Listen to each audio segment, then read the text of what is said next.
Hello નમસ્કાર, હું છું તમારી સાથે ધરા। કેરી ફક્ત ભારતનું રાષ્ટ્રીય ફળ જ નહીં, અદ્ભુત સ્વાદની સાથે સાથે કેરીની ગોટલી, પાન અને છાલમાં પણ ભરપૂર ગુણ હોય છે।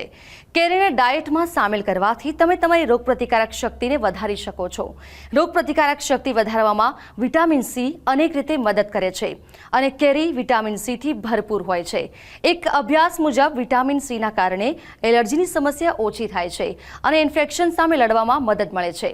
કેરીમાં લેક્ટિવ ગુણ હોય છે। આ ગુણના કારણે કેરી ખાવાથી પેટ પણ સાફ થઈ જાય છે।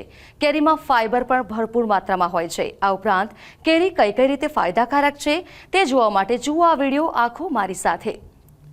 હાઈ બ્લડ શુગરમાં કેરીના પાન ફાયદાકારક છે। કેરીના પાંદડામાં એન્થોસાયનિડિન નામનું એક ટેનિન હોય છે જે શરૂઆતમાં ડાયાબિટીસના ઉપચારમાં મદદ કરી શકે છે। હવે વાત કરીએ કેરીના પાન હાઇપરગ્લાયસીમિયાની સારવારમાં મદદ કરે છે।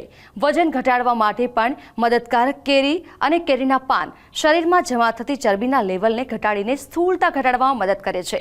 કેરીના પાન ચાવવાથી મેટાબોલિઝમ ઝડપી બને છે, તેનાથી વજન પણ ઘટી શકે છે। ખીલ અને કરચલીઓ દૂર કરો તો કેરીના પાનમાં એન્ટીબેક્ટેરિયલ ગુણ હોય છે જે ખીલની સમસ્યાને દૂર કરી શકે છે। આ સિવાય કેરીના પાનનો અર્ક સૂક્ષ્મ રેખાઓ અને ઉંમરના વધારાના સંકેતો અને ત્વચાની ડ્રાયનેસને ઘટાડી શકે છે। કેરીની છાલમાં પણ ઘણા ગુણ હોય છે। કેરીની છાલને પીસીને તેમાં પાણી મિક્સ કરી પેસ્ટ બનાવી શકાય છે। આ પેસ્ટને ફોલ્લીપ અને ખીલ પર લગાવી શકાય છે, જેનાથી થોડા દિવસોમાં ખીલ ગાયબ થઈ જશે। કેરીની છાલમાં વિટામિન સી સાથે એસ્કોર્બિક એસિડ હોય છે જે ફોલ્લીની અસરને ઘટાડે છે। કેરીની છાલનો અર્ક ગળાના દુખાવાની સમસ્યાને મટાડવામાં મદદ કરે છે। તો સ્કર્વીની સારવારમાં પણ અસરકારક છે કેરી। વિટામિન સીથી ભરપૂર કેરીની ગોટલીનો પાવડર સ્કર્વીની સારવાર માટે ફાયદાકારક છે। એક ભાગ કેરીના ગોટલીના પાવડરમાં 2 ભાગ ગોળ મિક્સ કરીને સેવન કરો। વિટામિન સીની તમામ દૈનિક માત્રાને પહોંચી વળવા માટે પણ તમે આ ખાઈ શકો છો।